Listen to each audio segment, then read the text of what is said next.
This week on Quality Digest Live, we consider what the gig economy means for you and your organization. Imagine that. Gig economy. Plus, is there a workforce shortage in the metrology field? Well, maybe they should be part of the gig economy. That's right. We'll find out when we come back.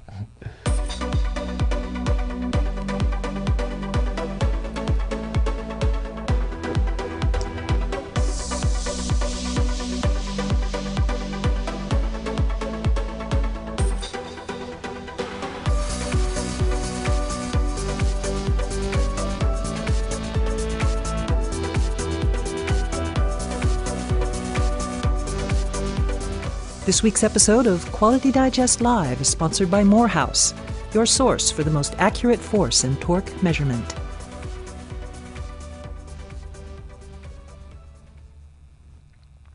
And welcome back to Quality Digest Live for March 30th, 2018. QDL is your weekly look at who and what is making the news in the world of quality. I'm Mike Richmond, publisher of Quality Digest. And I'm Quality Digest Editor-in-Chief, Dirk Ducharme. According to Intuit CEO Brad Smith, the gig economy is now estimated to be about 34%, more than a third of the workforce, and expected, get this, to be 43% by the year 2020. And if you haven't heard of the term gig economy, it simply refers to that part of the workforce that lack real jobs, working full-time for a conventional company. No slam for you, those guys who are consultants. That's right. And they may be consultants in one or more fields. They may have multiple skills applied to different fields. There's a lot of people in gig economy, freelancers. They may be a freelance designer, a print designer. They may be a freelance web designer. They may have multiple skills. They may be a barista at the same time. They may be a barista at the same time. Exactly. Yeah. And we're actually even talking independent tradespeople like plumbers and electricians that have their own companies. Their incomes are from gigs, not full-time employment with one company. So 43% by 2020, says Brad Smith. Now, many of these are knowledge workers. We just kind of alluded to that, or creative types who choose this lifestyle despite the risks because they can make more money or be their own boss or have a variety of jobs and so forth. In the article, Are You and Your Company Ready for the Gig Economy?, author Benjamin Kessler writes that, quotes, the cultural narrative around independent employment remains, for the most part, decidedly disempowering, concentrating as it does upon contingent workers at the mercy of peer-to-peer platforms such as Uber and TaskRabbit. In other words, you aren't really an employee, so we don't really have to treat you like one with all the bells and whistles that come with that. And you see this in traditional companies as well, who don't value contractors in the same way they value full-time employees. The Freelancers Union, which represents freelancers of all types, not just those that use online platforms, claim employers stiff the average freelancer $6,000 a year. We're just not going to pay you. So they just don't pay them. Yeah, they just don't pay them. And you're in the point. So what are you going to do? You're going to hire a lawyer to go for what's relatively. Yeah, right, exactly. So so this is a big issue. Now, all of this has a couple of impacts. First, a contractor, a freelancer, a gigger has to support. Be their own best support. I come first, not the company I'm working for on this project. It almost sets up a me-you tension. And second, employee loyalty for full-time employees is becoming less and less a thing as companies are less able to offer material support like 100% healthcare coverage or retirement, things like that.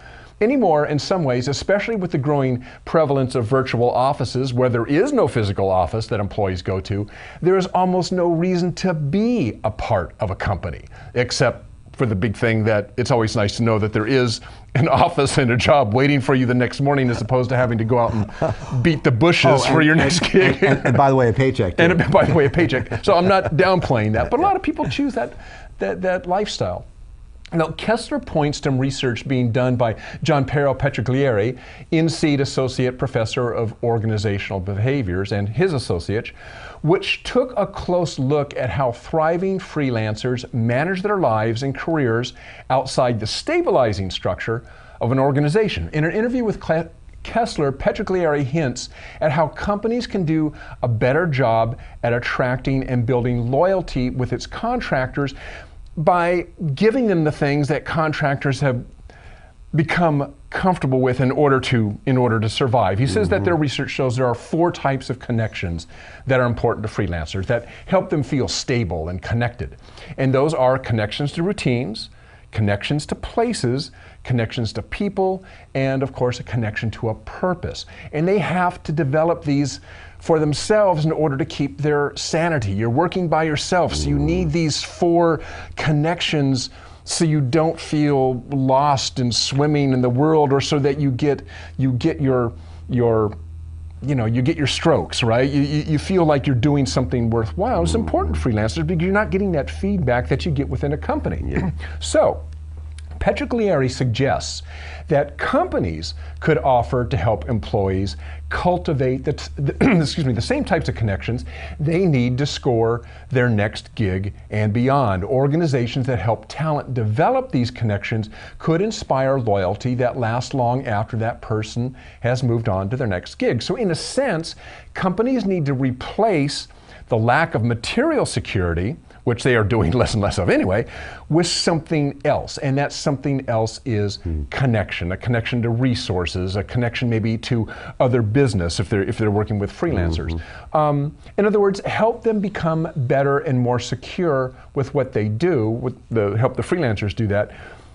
By the way, this refers to full-time employees as well. And this is kind of the crux of the story, is not only do you have more and more employees going freelance, leaving the company, the corporate world, working on their own. Hey, I've got all these skills, I'm doing them at home anyway. I'm already doing design work at home in a virtual office most of the time. Why should I work for this one company? Why not be a freelancer?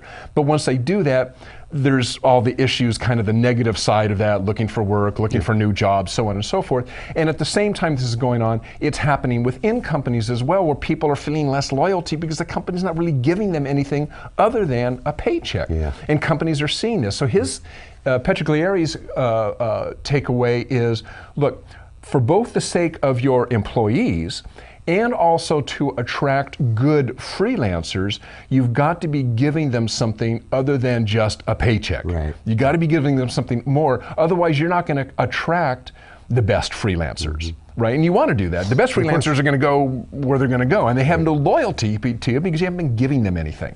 Connection's a big Connection's a big thing. I mean, we're all people within the environment of this. I mean, you know, sometimes we try to make work so dispassionate, but work is an emotional thing, and the connections that Petriglieri talks about are really important there. That you know, people need to feel like they're part of something bigger than themselves. I mean, when you're sitting there working in your own little office at home, and no one's around you, and you're not really even seeing someone, even though maybe you're getting an email or a text message back or an instant message, you don't really feel like you're part of that, right? And the other part of this that I think is important is, you know, are you in charge? In other words, do you set the course for your gig, or are you gigged? You know, I mean, is that a choice you make, or is it a choice foisted upon you? Gig means something else. Right, yeah. I mean, so that's a big part of it too. I mean, if you've chosen that, if you're out there and that's your personality, is you like to have freedom and you don't mind kind of hustling all the time for your next gig, then that's fine. Some people really like that. Others want security, and they may get forced into the gig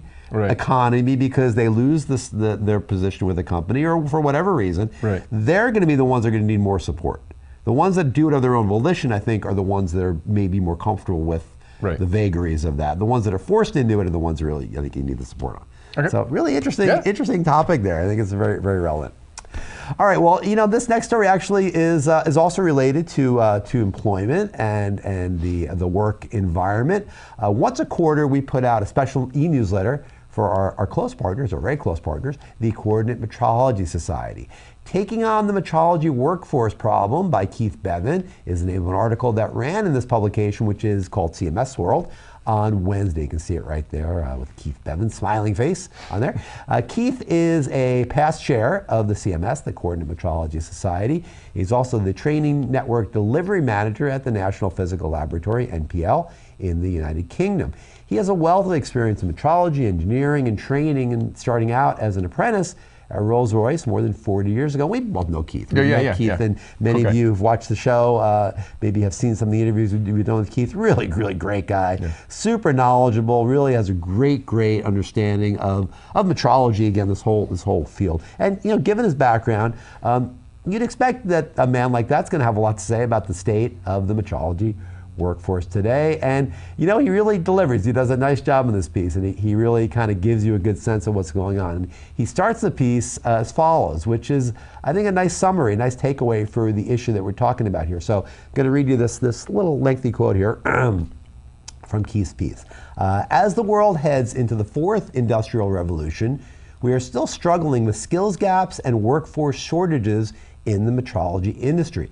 These skills are critical not only to manufacturers and scientists, but to virtually all growth sectors around the world. Taking a fresh look at how to solve these pressing challenges is paramount for enabling innovation, fulfilling workforce needs, and sustaining a vibrant manufacturing community in our respective countries. And the fresh look that Bevan mentions there is really key to understanding what he's saying in this piece, specifically as it relates to metrology, which, as I mentioned at the top of the show, is the science of measurement. In fact, many people, this is always surprising me, many people, even people in manufacturing, don't know what the term metrology means, right? We've seen this many times. People like, metrology? You get the meteorology thing, right? Well, of course, metrology is a science of measurement. Yet managers, even if they don't know necessarily what metrology means, they know that high-tech manufacturing relies on super accurate measurement and alignment. And those are the kind of skills that people can validate through the Coordinate Metrology Society's personnel certification program, of which Bevan is one of the founding fathers. And that's a level 1 and level 2 certification. It's a written proctored exam, and it's a hand-on exam too, in a bunch of different technologies. And they're adding more and more different types of technologies to that. They started, I think, with articulated arms and laser scanners. Now they're going to be doing fixed CMMs, really very interesting certification that individuals can take to certify themselves and validate that they know how to use these types of equipment. And it's not only the equipment, it's also, the first part of it is the proctored exam is also what they call first principles. Yes. In other words, the basics, it gets down to a lot of times physics and sort of the foundational theory. The foundational theory of measurement. It's not just about sticking a ruler up to something. There's a lot more behind it than that, and you have to know that. You have to know actually the background and the science behind it before you can even move on to the next bit, which is the equipment. Yeah, right, exactly right. Now, employers, and the crux of the story here is that employers are finding it extremely difficult to recruit people who can do this type of precision work. Bevan's organization, the NPL, recently conducted a survey of industry managers, and the need for qualified metrologists is clear. When asked about why they can't fill these jobs, 45% of survey respondents mentioned the lack of applicant skills, 29% indicated that there are low numbers of applicants themselves, and 13% talked about insufficiently experienced applicants. So put all that together, and a whopping 87% of respondents to that NPL survey cited skills gaps concerns as being a barrier to hiring. And what's interesting, that's the UK. That's in the UK. And so we talk, this isn't just, we talk about the skills gap, it's not just a US thing, it's a thing. All over. All over the world. Yeah. And so, to go back to the fresh approaches, what are some of those fresh approaches that Bevan mentions that could possibly help solve this problem? Well, he mentions a couple of things. One is he talks about formal training and academic courses that specifically focus on metrology. And there's a lot of good coursework. We've seen it proliferating here in trade schools, community colleges and the like, that really help with manufacturing skills. But metrology still really doesn't have a lot of push from those programs. Metrology as a specific thing, or even as part of a broader program. Not really enough there. Another one is apprenticeships. We talked about it here. And Bevan, as I mentioned, started as an apprentice at Rolls-Royce. And that really remains a very effective way of imparting knowledge and skills to new hires, people that may have some foundational understanding. And it's growing. And that should be growing. It's a really effective way of doing it. Or I should say it's coming back. Right, exactly. It was very prevalent in the past and went away for a long time. And then there's certification programs. Again, the Coordinate Metrology Society is kind of paving the way with their level 1 and level 2 personnel certifications, but there's broad opportunities across the globe for further programs just like that. And I think the bottom line is that, there's really great, interesting, important, well-paying jobs that are out there just waiting to be filled. And I think industry and academia together really have to do a better job of publicizing those opportunities and providing the necessary support to those that want to do that work and have the interest and maybe don't even know about it. So publicizing it, getting that information out there, I think is really, really key to this and will help solve that problem. Industry is doing it for themselves. Pretty much. Pretty much has to. Yeah, pretty much has to. But academia could do more and should do more, and we're seeing more partnerships. Yeah, we're starting to see more. When was it? Was it last week? Week before last? We were talking to the guy from Fullerton. Fullerton, right. Yeah, they're working with Hexagon, and that's happening a lot. A lot of these industry vendors are providing tools and equipment to the colleges, the trade schools, so that the kids that are there, the students that are there, can get that experience and step into good paying jobs. So good opportunities. Good stuff. Well, there was an amusing tongue-in-cheek column this week from Manfred Kett de Vries, a clinical professor of leadership and organizational change at INSEAD, I believe. It was titled Beyond Coaching Psychobabble. And de Vries kind of tongue-in-cheek admits to being a bit dismayed, intimidated even, when confronted by the claims of many in the executive coaching profession, his profession, who claim to be able to unlock clients' dormant potential and provide them with a sense of self-fulfillment. Imagine that. Imagine that. With their amazing skills, writes de Vries, they say they can deepen their clients' learning, improve their performance, and enhance their quality of life, both personally and professional. Where do I sign up? Well, I know, exactly. It sounds awesome, doesn't it? So he's kind of saying, how do I compete with that? I mean, I'm not sure I can improve, do all this stuff the way they're describing, and that's my job. Gosh, where do I stand with all this? How can I compete with a coach who allows your soul to emerge and be seen? Well, de Vries isn't too worried about his job. He knows marketing when he sees it, and so should we. Whenever I hear someone say that they can help my soul to emerge and be seen, I immediately put my hand over my wallet and other places. You're a wise man, Dirk. It's like, sorry, no, stay away. The voice of experience. Yeah, of course. All these coaches, that's an inside joke. Of course, all these coaches have their own sophisticated frameworks to help them fight the good fight, all with catchy acronyms, of course, like FUEL, GROW, SMART, PURE, CLEAR, all in capital letters. Better living through chemistry. There you go. Better. I'm telling you, these guys are amazing. But the psychological dynamics that guide human behavior are far from neat. They don't fall into nice little acronymic frameworks, as de Vries says.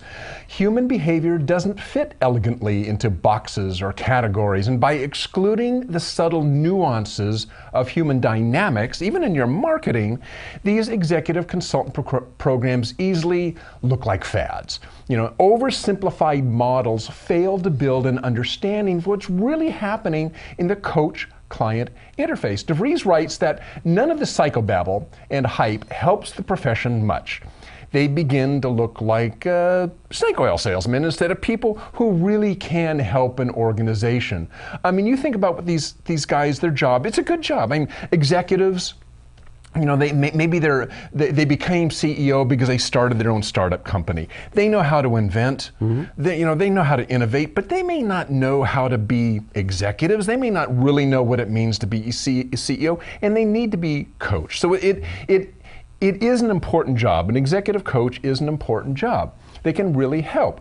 But despite all the hype found in the literature, coaching and training programs isn't easy, fast, or linear. There are no miraculous cures in the helping profession, says de Vries. As any psychiatrist, psychoanalyst, or clinical psychologist can tell you, behavior change is hard work. I mean, your wife is a therapist, right?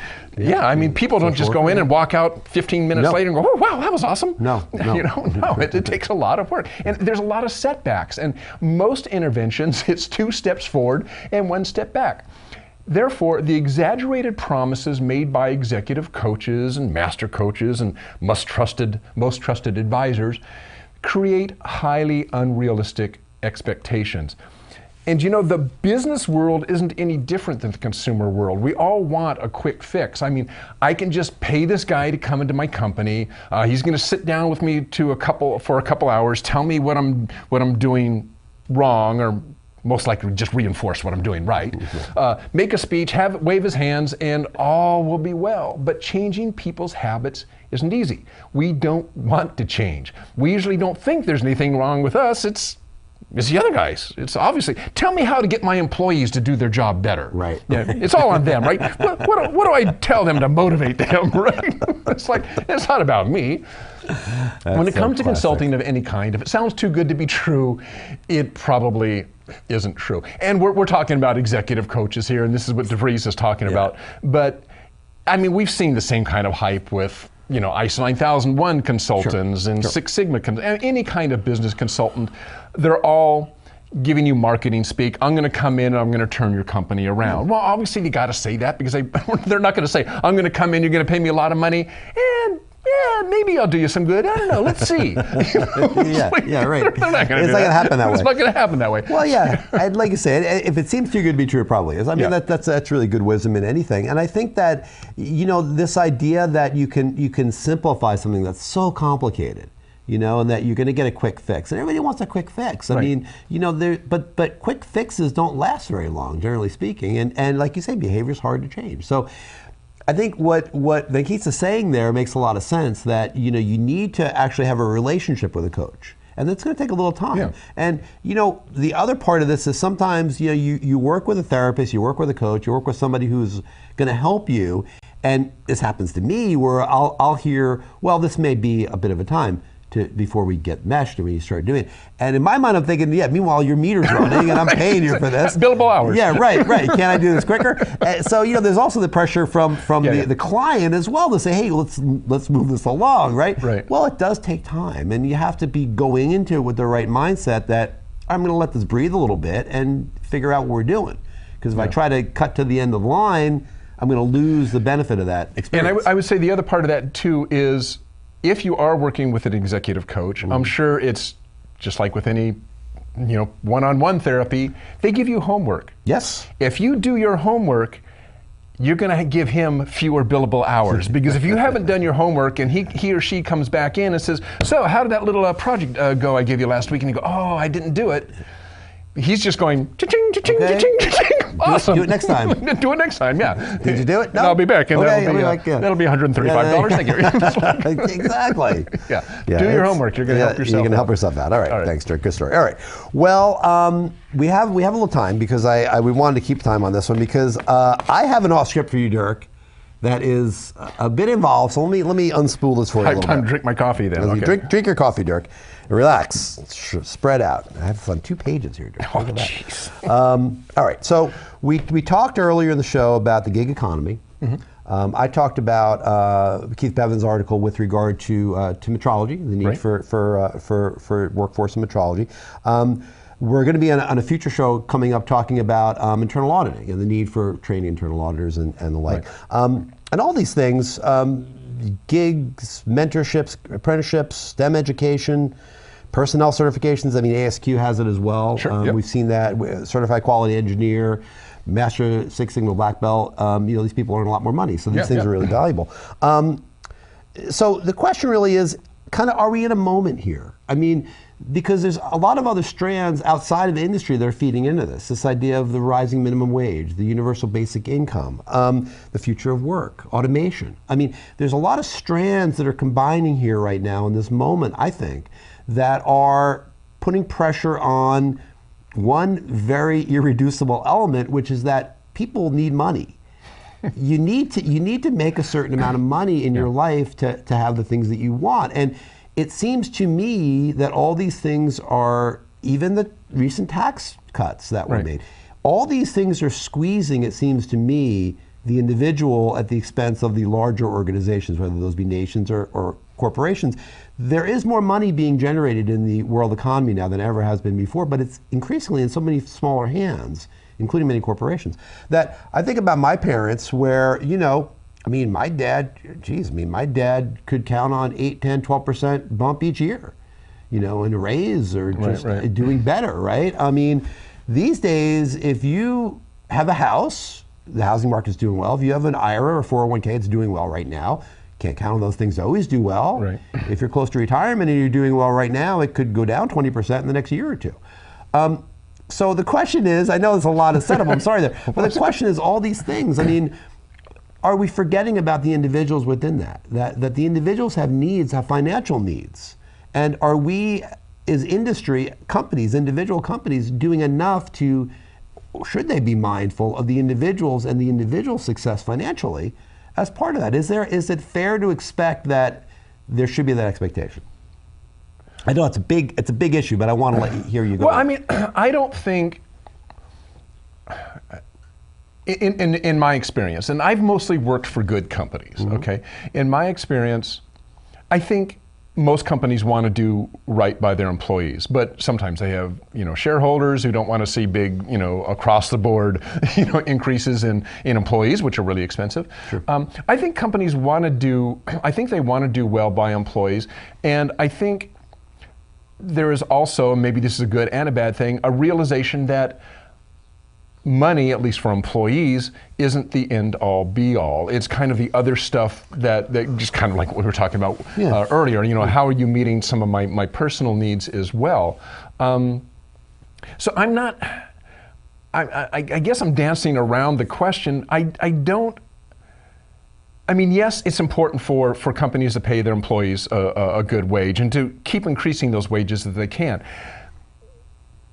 I don't think, and again, I'm trying not to be a Pollyanna, I don't think companies are deliberately going, I'm not going to pay my employees anything. I'm going to work their fingers to the bone. I don't think they're doing that. I mean, maybe there's some, but I mean, in general, I think companies want to do well by their employees and they pay them what they can based on what the economics and so forth are. Well, take the gig economy, for instance. I mean, they're offloading a lot of the entrenched benefits and saying, well, we're going to break up your work and just pay you for what you're doing, maybe, which is, again, makes great sense for the companies, but for the employees, I'm not saying that people are lazy and they're not working all 40 hours or whatever it is each day, but you lose some of the supports, of the benefits of having a steady gig. And if we're moving in that direction, 43% by 2020, and who knows, by 2030, 50, 60%, who knows? Automation comes in as well, puts pressure on that also. I mean, UBI, I think, is a big part of this. I mean, I think UBI needs to be universal basic income. I think or maybe universal supplemental income. There's going to need to be a tax, I think, at some point levied on these mega companies that very quickly are going to be trillion-dollar companies. Some of them, Apple and some of these companies, are going to be worth so much money that if we don't force them to pay their employees better, or force them to lower the price of the goods they're selling to us, in some way, the consumers have to get more benefit, I think. And I could be a Pollyanna from the other side too much as well. I think Petriglieri touches on this in his gig economy stuff, is he mentions in some other articles as well as in this one that people are leaving companies, as I said, because why should I be here? I can do the same thing on my own and have some more diversity. So you have people leaving companies, not because of the pay necessarily, although sometimes people think they can make more on their own as a contractor than they can as an employee. It's not always true, but sometimes it's true. So they're leaving because of that, or they're leaving because they want the freedom or so forth. Then you have the other people who are just creative types. They've never wanted to work for anybody, and they never have, so they're in the gig economy. He's saying that, yes, you probably need to look at paying them more, paying them what they're worth, because or even just paying them and not stiffing them. But what's more important is the other stuff. I mean, that seems to be what he's saying, and we see this in other surveys, employee engagement surveys and so forth. It's not just, money's important, but it's not all there is. I gotta interrupt you though, because I get it. I get what you're saying. There's some people that are intellectual and knowledge workers that have skills that are transferable and are in demand, and they can chart their own course. There's a ton of people in this country that have to live to work, do the grind. They're not work to live, I should say. I mean, they or both. I mean, so they don't have that choice. I mean, you've got kids, you've got expenses, you've got a house, you've got a rent, whatever you've got, and you don't have the choice. You don't necessarily love what you're doing, but you got to do it, and you need those 40 hours. Well, sure. I mean, and this is something I just don't know about, but I'd be interested in knowing whether the wage increases, the average wage increase for the average, hourly employee, salaried employee over time, whether that has kept pace with corporate profits.